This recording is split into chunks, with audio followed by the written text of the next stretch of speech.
New details emerging tonight following a shootout with police that injured several people on the platform at a subway station in Brooklyn. Our Lisa Evers is live in Brownsville. Lisa, there's a new twist to this story. What's the latest? Well, yes, there is, Natasha and Steve. It was a threat by a fare beater armed with a knife that set off this police-involved multiple shooting inside one of the most dangerous subway stations in the city. Now, take a look at these surveillance photos. One is of the actual knife police say they recovered from the incident at the Sutter Avenue station. The other is of the suspect they say was brazen enough to go across police tape and actually steal that knife from what was supposed to be a sealed police crime scene.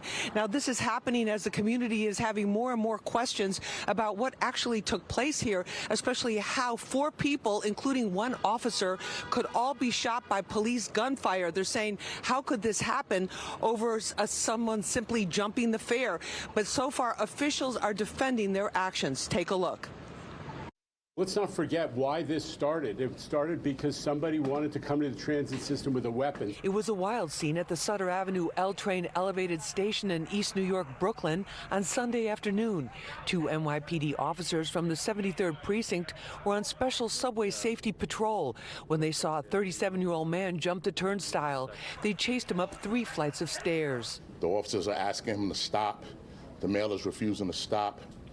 At a certain point on the platform, the male, he mutters the words, I'm going to kill you if you don't stop following me. On the elevated platform, Chief Madry says the officers confronted the suspect, but it didn't go as planned, and the situation became even more chaotic. One officer deploys his taser. The taser was ineffective. The second officer deploys his taser.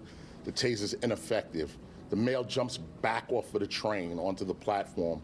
And at one point, he's advancing on one of the officers with his knife. Chief Madry says both officers fired multiple shots, one of them hitting one of the officers under his arm and into his back. We believe at this time that our officers were the only ones who discharged weapons at this time. I don't know if that'll change. This is the knife police say they recovered from the suspect. Officials say he has a lengthy criminal record of more than 20 arrests, including a gun charge.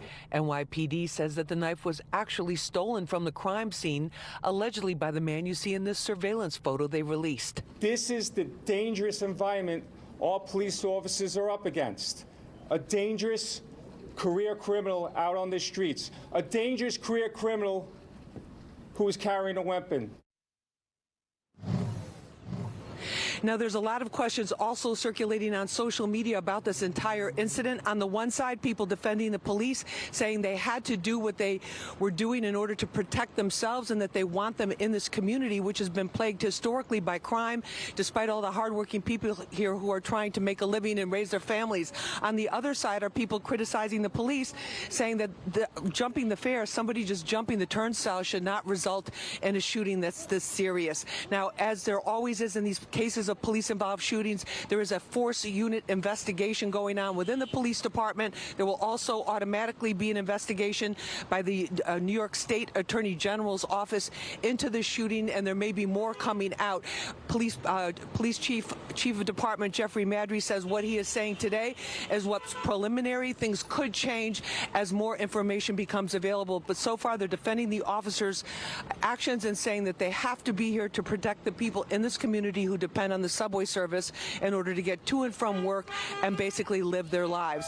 That's the latest from here. I'm Lisa Evers, Fox 5 News. Steve and Natasha, back to you in the studio. Yeah, Lisa, a really sensitive situation here. Now, you're at the hospital right now. What can you tell us about how the shooting victims are doing tonight? Well, this is the other situation here, Natasha and Steve.